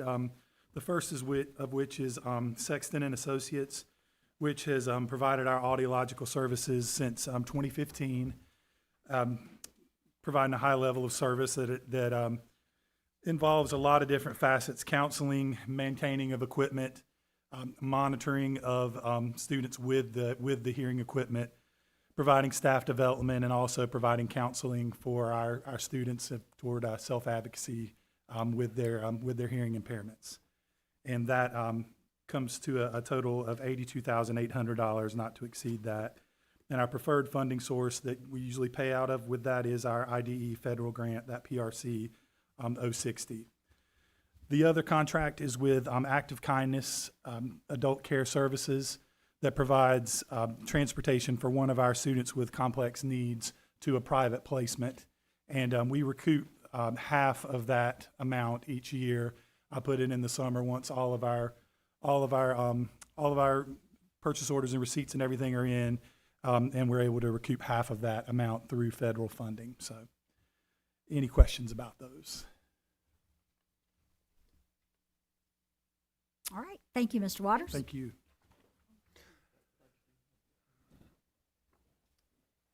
Okay, we're at item E, alternative accountability model, participation for the Community Learning Center at Pinckney, 2627. Thank you. We have Ms. Fall with us here. Thank you for joining us. She's going to walk us through the model that Pinckney will be under. As you know, the state provides a couple different choices, but we're maintaining what we have been doing, and she's going to just review that and share that with you. Ms. Fall? Absolutely. So General Statute 115C-83 and 115C-105 outline the requirements for measuring educational performance and growth of students placed in alternative schools and alternative programs. The local board makes the determination as to which measure we will use. So there are 3 options for the alternative accountability model. Option A is to use the standard school performance measure. That's the 80% proficiency, 20% growth that all the other schools use. Option B is to use an alternative aspect. That is 20% based on student persistence, meaning they stay enrolled in school, 20% proficiency, and 60% growth. And then option C is to propose our own modifications for approval by the State Board of Education. So since 2015-16, CLC has used option B, which is the 20% persistence, 20% proficiency, and 60% growth. And we do feel like it is a good representation of how to measure an alternative school. And so CLC requests that we maintain that same model. In addition to the calculation, the model also assigns a rating of either progressing, maintaining, or declining. CLC has been maintaining or progressing for 8 of the last 9 years under that measure. In addition to determining which option for the alternative education model, we also have to determine how to calculate the school performance grade if there is not enough data at CLC because they are a smaller school. We have 2 options. The first option is to return the students, the data back to the student's base school. So, for example, if they were from Pinecrest, domiciled for Pinecrest, it would go back to Pinecrest High School. And then CLC would get the score from whichever school they have the highest percentage of students, which usually is Pinecrest High School. Or we use 3 years of CLC data to calculate the letter grade. To my knowledge, we've only ever had to use that once, and that was actually last year. We were 1 student shy. Again, CLC is requesting to continue to use their own data in order to show how their using the 3-year options in order to calculate their school performance grade. So in short, we respectfully request that we keep the same alternative accountability measures for Community Learning Center at Pinckney as we have been using for previous years. I'm here to answer any questions that you may have. Thank you, Ms. Fall. Thank you very much. Okay. Sorry, I'm slow here. And we're at item F, review of bid, Moore County Schools EBS license, WND 399. You'll remember at our last meeting, you approved moving forward with a sealed bid process. So Mr. Eklund is going to walk us through the review of bid, and then he will go straight on into item G, which is aligned with this, which is our Select Spectrum marketing agreement for this purchase. Yes. Mr. Eklund? Yes, thank you. Yes, as the superintendent said, interim superintendent said that on April 20th that you declared our EBS license WND 399 surplus and authorized a sealed bid procedure. With a minimum bid of $915,000. Bids were advertised per NC law with an opening of sealed bids at 1 p.m. on Friday, May 1st. We received one bid on that date from T-Mobile for $915,000. We recommend acceptance of this bid from T-Mobile and authorization to process the transfer of the EBS license WND 399. Note that Moore County Schools will receive payment for the license once FCC approval of the license transfer is complete. We expect that payment sometime in fiscal year 27. Thank you, Mr. Eklund. Thank you. So as part of this process, we engaged a company called Select Spectrum. They were recommended to us by multiple sources as leaders in assisting in the process of spectrum sale. They've been vital in ensuring that the district has maintained ownership of the license. They've directed us to resources for valuation of the licenses ensured that we followed proper sales procedures, collaborating with our legal counsel and outside law firms versed in the EBS license sale process. They will also assist us with the FCC filings for the transfers to complete the transactions with the selected bid winner. We negotiated a reduced fee with Select Spectrum. They normally charge 10% as a flat fee, but we worked with them to agree to 10% up to a sale value of $200,000 and then reduce that to 5% for the remaining portion of the sale price. At this selected bid winning value of $915,000, our marketing fee to Select Spectrum would be $55,750, which requires school board approval. Payment for this will be made upon the final transfer and license sale and receipt of payment from the winning bidder. I do just want to remind the board that Mr. Eklund has done an awful lot of work. He's gone back and forth, working on this and getting us to the point of ready to go on this. So, Mr. Eklund, thank you so much for your diligent work in this process. Thank you. We were able to negotiate a savings there of $35,750. And the good news is the bid came in high enough so that the contract amount is high enough that the board has to approve it. Correct. We're very grateful for your hard work. Thank you. Thank you so much. All right. Appreciate it. Thanks. Very much. One other thing in connection with the contract for T-Mobile will be added to the agenda for the May 11 meeting. Okay. If the board approves, the board decides to go ahead with this. All right. And now we're at H, 26-27 standard day schedule. Yes, we have Ms. Phillips who's going to review the schedule for Standard Day next year with us. There are a few minor tweaks, but nothing major. Ms. Phillips? So each year, Moore County Schools reviews and updates the standard day schedule to ensure a minimum of 6 hours of instruction and an 8-hour staff workday. You have with you the schedule that is updated. The minor tweaks for this year are bus unloading times at Westmore, breakfast serving time at Westmore, some adjusted lunch times, and then buses back on campus. Most principals adjust this minorly each year based upon enrollment numbers and as they see the flow of campus each year. All right. Any questions? Thank you, Ms. Phillips. Thank you. And now, item I, increase to requisition for legal fees. All right, we have Ms. Edmonds. She's bringing forth a request to increase, so the board is aware. Ms. Edmonds? As you know, Schwartz Law serves as our legal counsel to the Board of Education, and under that retainer agreement, which is set to expire June 30th, 2026, we had set an original requisition for $600,000, which was based on the prior year's legal fees. Currently, we have a balance on that $600,000 of $53,697.55. That runs through March 31st. We will need to increase the requisition by $60,000 to cover estimated legal fees through June, which is averaging about $55,000 a month. Okay. And we see our top matters by category are number 1, board matters and policies. Number 2, exceptional children, 504. number 3, personnel, and number 4, litigation and pre-litigation. So that is clear about, these are the top matters that we face with our legal issues that we have in front of us. And are there any questions? Just, is it appropriate to comment about the policy issue?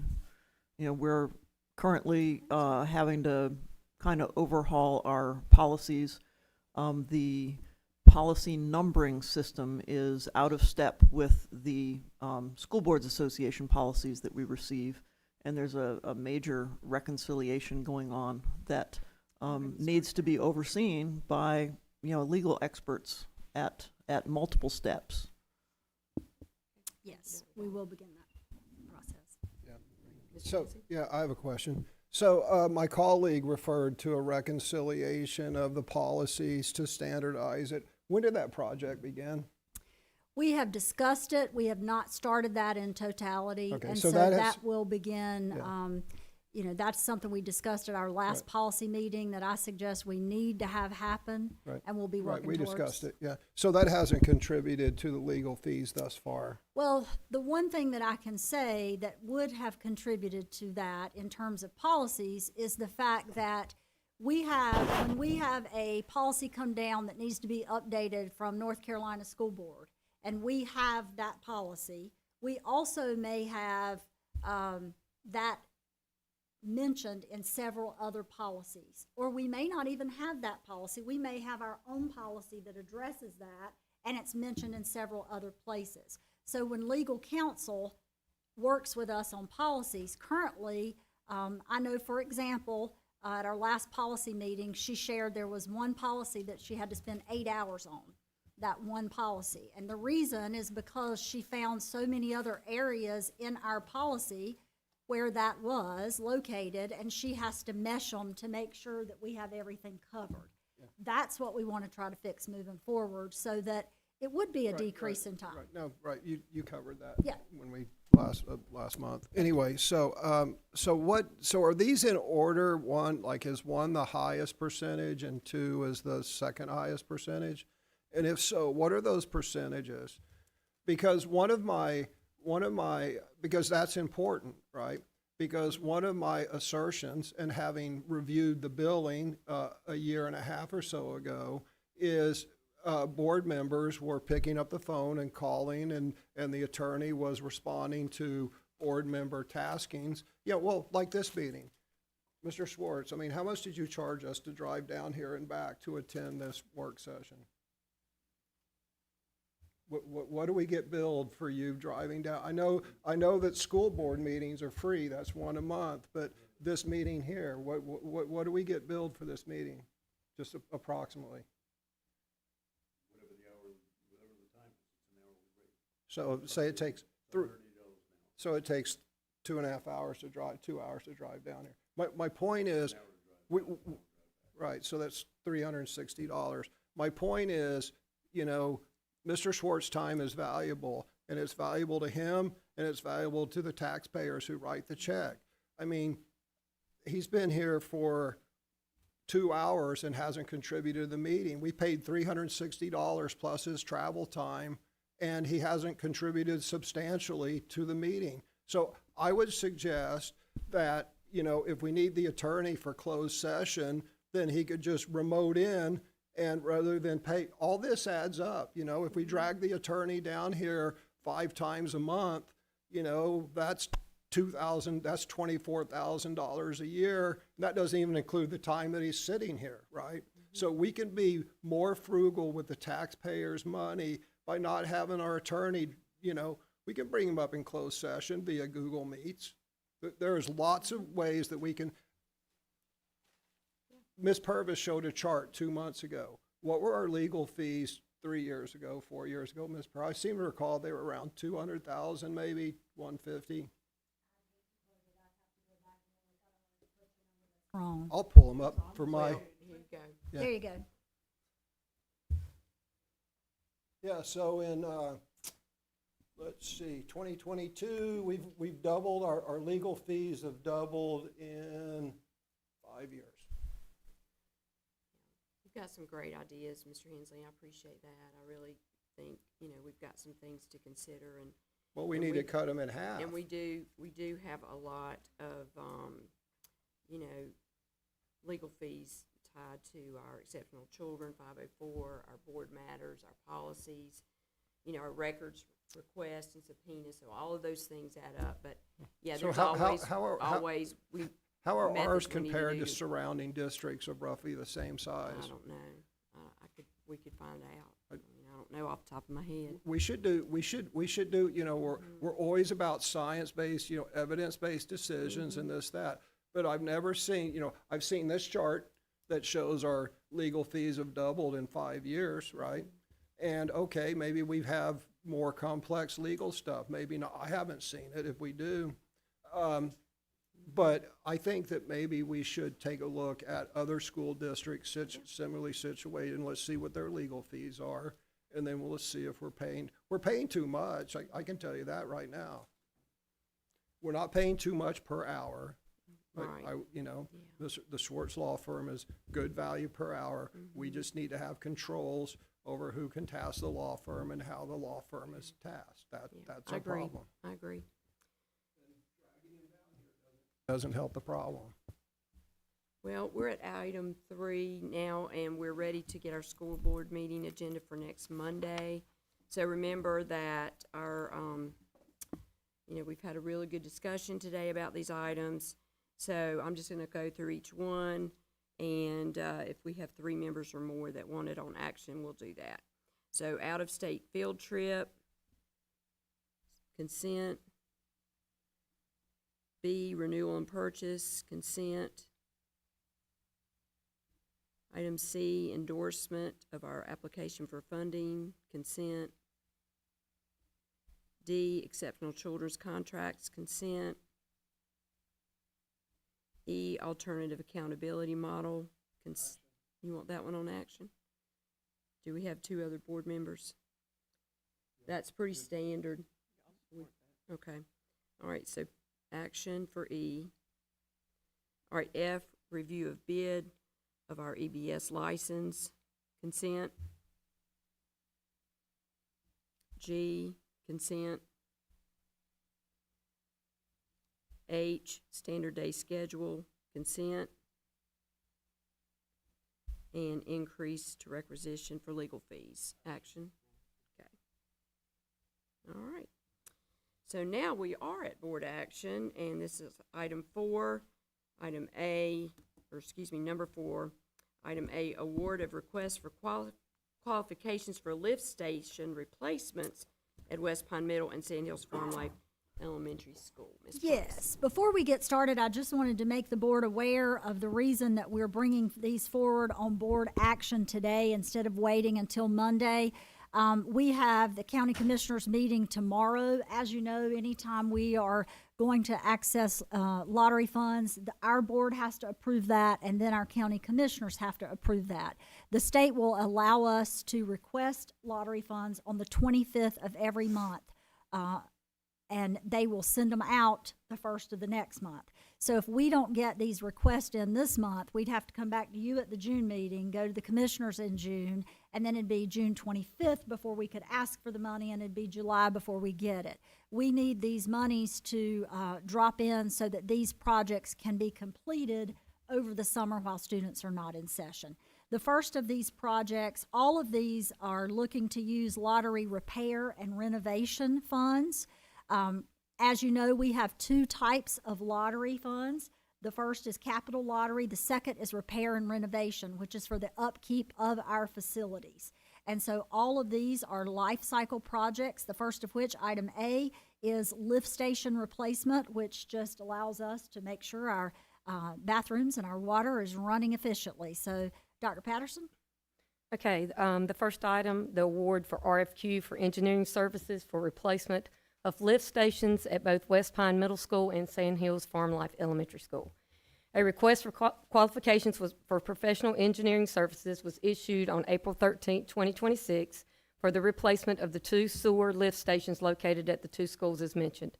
The selected engineering firm will evaluate each system's condition, capacity, and reliability and will provide recommendations for repair, improvement, or replacement options as appropriate for the following schools. Staff is confident it's going to be a replacement. West Pine Middle School lift station was installed in 1997. Sand Hills Farm Life Elementary lift station was repaired in 2001. So they are basically at their end of life. The RFQ was distributed to qualified engineering firms, posted on Moore County Schools' website, and advertised through the North Carolina Electronic Vendor Portal. 2 engineering firms were directly contacted. The process ensures broad participation and competitive response. Based on the review of the submitted qualifications, staff recommends the selection of McGill Engineering Services as the most qualified firm to provide engineering services for this project due to demonstrated experience with similar projects in North Carolina, Moore County, and Moore County Schools. Staff requests that the board approve McGill Engineering to provide services for the replacement of the lift stations at West Pine Middle and Sand Hills Farm Life Elementary School. We do not have an estimated cost. As you know, RFQs do not involve cost. That comes after we select the individual. If the contract is more than $50,000 or more, we'll bring it back. But this is for their services to determine what we need to do to the lift stations. So this does come with my recommendation to approve McGill Engineering to move forward with the engineering of these 2 projects. As Dr. Patterson said, should both projects exceed $50,000 for both of them together, then we would bring this back. We don't anticipate it will, but if it does, we certainly will bring that back to you. Okay, do we have a motion to award the RFQ for engineering of lift stations at West Pine Middle and Sand Hills Farm Life to McGill Engineering Services in an amount to be less than $50,000 total for both projects to be drawn from the public school building repair and renovation lottery funds pending approval at the Board of Commissioners meeting on May 5th, 2026. Do we have a motion? Okay, do we have a second? Second. Oh. Okay. Any discussion? I have a question on what you're asking here. So what do you expect, 2 questions. What are you expecting this to cost? And 2, is the cost going to be rolled up into the actual project if it's executed? So what we've done here is just, we're asking you to allow us to move forward with using McGill. Okay. Based on the past engineering, we just had a couple of lift stations done, Northmore and New Century. So Dr. Patterson looked back. She looked at the cost of those engineering services. She doesn't expect it to be over 50, but they really can't tell us how much it's going to cost until they get in there and start doing the work. So this is just to allow them to do the work. And yes, we will roll this cost for the engineers into the lottery funds that we're going to request, which is the last item. All these will be totaled, and that is the total that we're going to be asking in lottery funds. As you'll remember, anything that we don't use will just roll back into our lottery. So And I do have yes. some additional information on the cost when we get to the last Okay. item. All right, thank you. You're welcome. Okay. Hearing no other questions, all in favor say aye. Aye. Any opposed? All right, motion carries. Thank you. All right, and we are at item B, child nutrition building roof replacement. Yes, Dr. Patterson? The following informal bids were gathered for the replacement of the roof on the child nutrition building. GMG Incorporated came in at $117,500. McCray Roofing Incorporated, $72,500. Burrs Inc., $69,072, and Dry Tech Commercial Roofing Services at $46,774. The lowest responsive bidder was Dry Tech Commercial Services Inc. Dry Tech will reshingle the roof, which will provide a 30-year warranty on the product. Staff recommends the contract be awarded to Dry Tech Commercial Roofing and Services, Inc. in the amount of $46,774, pending approval of the Public School Building Repair Renovation Lottery Funds. This does come with my recommendation. Okay. Do we have a motion to approve the award of bid for the replacement of the child nutrition building roof in the amount of $46,774 to Dry Tech Commercial Roofing Services, Inc., to be drawn from Public School Building Repair and Renovation Lottery Funds pending approval at the Board of Commissioners meeting on May 5th, 2026. Do we have a motion? Okay, Dr. Dahl, do we have a second? Second. Ms. Marino? All right, any questions, discussion? All right, hearing none, all in favor say aye. Aye. Any opposed? Thank you, motion carries. And now we're at item C, Northmore Walkway Canopy Roof Repair. I want to just make the board aware and real clear on this. When we think about the canopy, that is the entire, what we would used to call the catwalk. It is the entire outside surface that keeps kids out of the rain. You will see that this is a repair. Dr. Patterson did have folks go out to take a look at putting a new one there, and we were advised against that. They said, you'll never get this quality. This is solid steel. You'd be better off to repair this. And so this is not a brand new one, but this is a repair of that canopy roof walkway because we were advised that that quality is one that we won't get again. Dr. Patterson? Okay, so the canopies were constructed in 1965. They were evaluated, as Ms. Purvis said, on site by a contractor. They strongly encouraged us not to tear them down, that we would never have that quality seen again. Because of the structural integrity of the existing framework, the recommendation is to retain the canopies and complete repairs to both the roofing system and the underside. And just for reference, it's 12,570 square feet, which is similar to the CLC Pickney building that was replaced last year or year before. So the following informal bids were received for the repair of the walkway canopy roof at Northmore High School. McRae Roofing came in at $397,000. Burrs at $347,560. GMG at $246,890, and Dry Tech at $213,278. Dry Tech was not eligible for the review as its proposal did not include the required underside scope of work, which is going to be to keep it from rusting underneath. They're going to apply something under there as well. The lowest responsible bidder is GMG Inc. They will complete the repairs as outlined in Attachment A. All of this is information is attached. It only includes a 5-year workmanship warranty. They will not do a warranty on something that is outside that is not conditioned. It's not a conditioned space. However, staff believes that this will last for years and years to come. Staff recommends awarding the contract to GMG in the amount of $246,890 pending approval of the public school building repair and renovation lottery funds. And I know that seems like a really steep price, but you can see the range was really interesting. And the scope of work tells you exactly what they plan on putting on top of those roofs. I will also note that this doesn't just involve replacing or repairing the top. We have lots of conduit that runs on top, that it has wires. We have all types of things that go across the top of that are going to have to be moved and resituated before they can resurface the top of those canopy catwalks. So there is some significant work that has to be done before they can actually do the repair. The repair will not just be to the top side, but will also be underneath. So it's double-sided. And this does come with my recommendation. Okay, do we have a And this will, motion? sorry, this will include drainage so that the water won't pour off the sides. It'll go away somewhere and hopefully Correct. not flood the Part of- sidewalks. And Part of the trouble right now is that they are in disrepair, so water comes through where it shouldn't.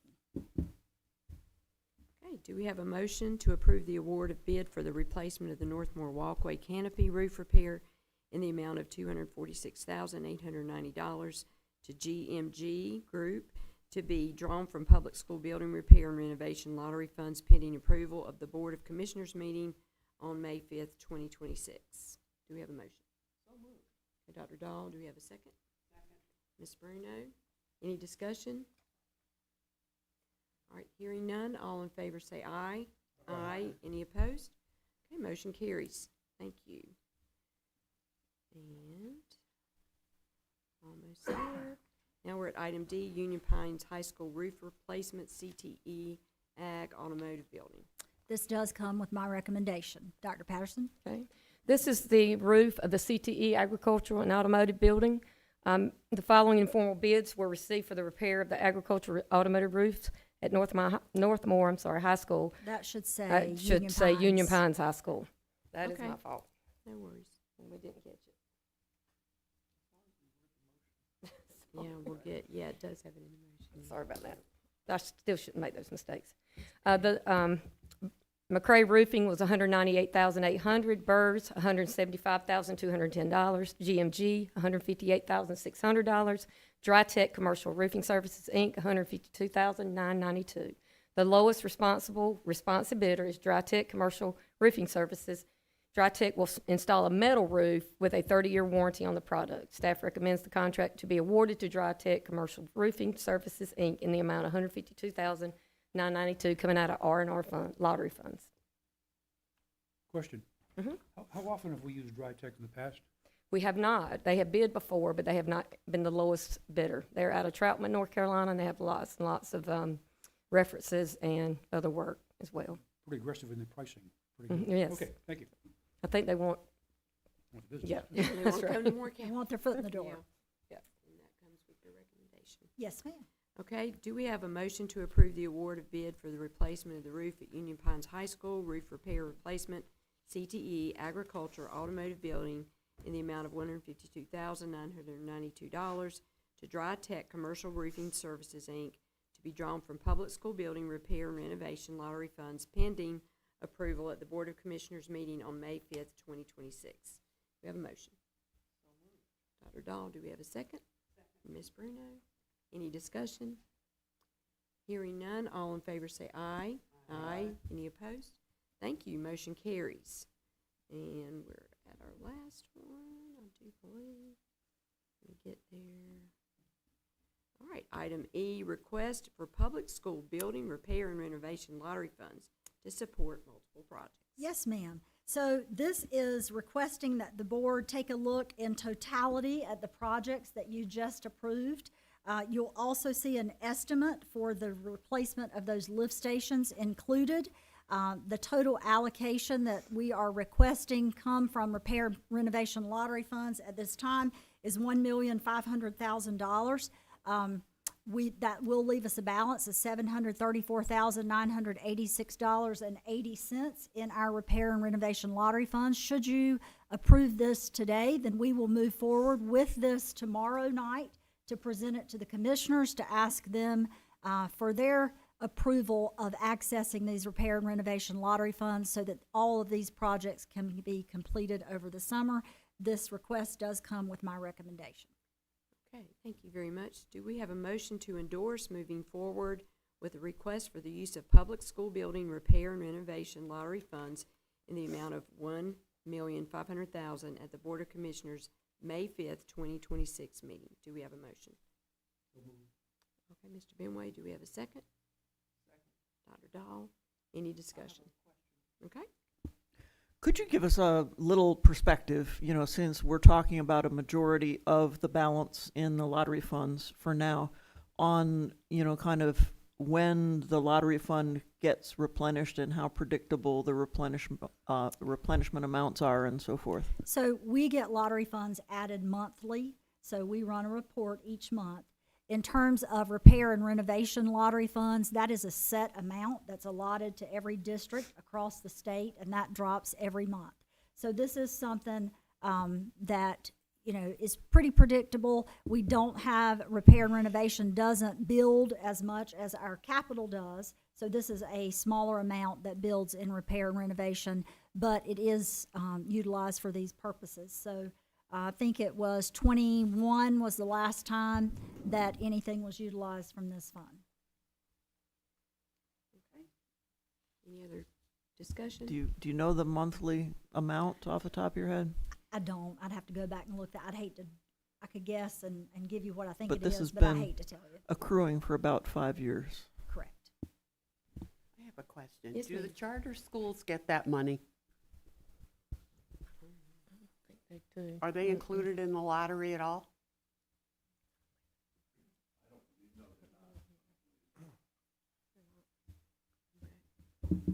All right. Let me just make an editorial comment on the lottery funds.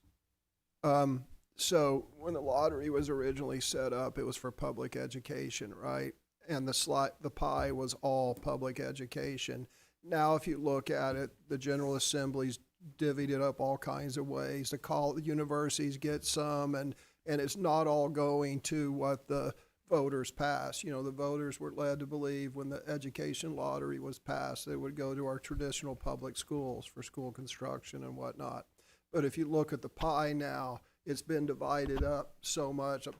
I haven't looked at this for years, but it's now to the point that what people think, what the general public thinks should be getting the lottery funds is now the minority of the lottery funds. It's all divvied up all kinds of crazy ways. Okay. Hearing- But I don't we think it also- includes, but I don't think it includes charter schools, but everyone else has their hands in the pie. I think So we Dr. also saw Dahl- that quite a bit is going to, you know, kind of advertising and running the program as well as payouts. No, they have operations. What I'm talking about, I'm talking the payout percentage is divided up, and the NC State gets some, the university systems get some. It's not all going to public education like you would believe, and that's after operational expenses. Then you get into operational expenses, and you go to the Hendricks Dragway. I was actually there this weekend, and the school lottery has a big sign, so, they're spending their money to hook up their politically connected buddies. To answer your question, it's right at $500,000 a year. Thank you. You're welcome. All right, hearing no other discussion, all in favor say aye. Aye. Any opposed? All right, motion carries. We're at item 5. Do we have a motion to go into closed session? Can I ask a question? Yes, ma'am. First. Absolutely. Okay, going back to reports, information, and discussion. Mhm. What are we doing with these 3? They're just reports. Okay, but information. we did want more information on the book selection process. And I think Ms. Purvis was going to answer those questions Okay. and give it to us in our weekly update. Okay, and Yes, the ma'am. remote learning plan, I really am against 5 days. That to me is absolutely ridiculous. Let's set a higher bar there. So I made a note, Ms. Bruno, and that was one of the reasons that we brought that to you guys in this meeting, is because it's not due to the state until June 30th. So we wanted feedback on that remote plan Okay. prior to taking it. So I made a note of that. The team will revisit and discuss all of that. Okay. And then as far as the other updates, I'll get that together and I'll put that in the board's weekly update. Okay, great. Thank Yes, you. ma'am. Yes, ma'am.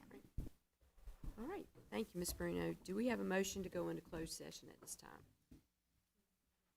All right, second? Second. All in favor say aye. Aye. Okay. We'll move into closed session at this time.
Motion to return to open session.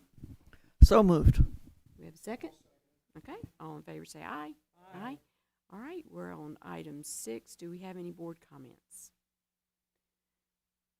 I just want to say thank you to the staff. Thank you for all our board members for being here tonight, and great meeting. Thank you for all you've done to keep our district moving in the right direction. Thank you so much. All right, we're at item 7. Do we have a motion to adjourn? Second. All in favor say aye. Aye. All right, we're adjourned. Thank you.